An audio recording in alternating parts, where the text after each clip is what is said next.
দেখছি তো নাকি ভাই, এই প্রথম ফ্রি ফায়ারের মধ্যে আমরা প্লেন চালাচ্ছি ভাই। এতদিন থেকে আমাদের নামতে যদি একটু দেরি হয় তাহলে হাগলু প্লেন আমাদেরকে লাথি মেরে বের করে দেয়, কিন্তু আজকে ভাই এই প্লেনই চালাবো আমি পুরো ম্যাপের মধ্যে। ওকে গাইজ, আমাদের ম্যাচ স্টার্ট হয়ে গেছে, কিন্তু এক সেকেন্ড, এইটা আবার কোন হাগলু ভাই?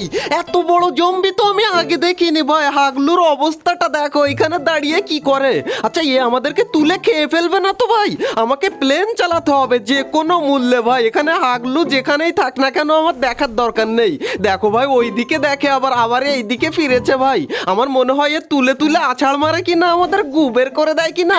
আরে ভাই, এর দিকে যাবো না ভাই, আমি এই দিকে চলে যাই। এন্ড আরে ভাই, কোন দিকে যাচ্ছে কি? আরে ভাই, আমার ড্রেস কোন জায়গায় গেল রে ভাই? ও আচ্ছা, প্লেন ওই যে উপরে ভাই। এই প্লেনের উপরে গিয়ে প্লেনটা চালাতে হবে আমাদেরকে। আরে ভাই, প্লেনে তো যেতে পারলাম না, এইদিকে চলে আসলাম। আচ্ছা, এইদিকে আবার যাই এদিক থেকে ভাই। কি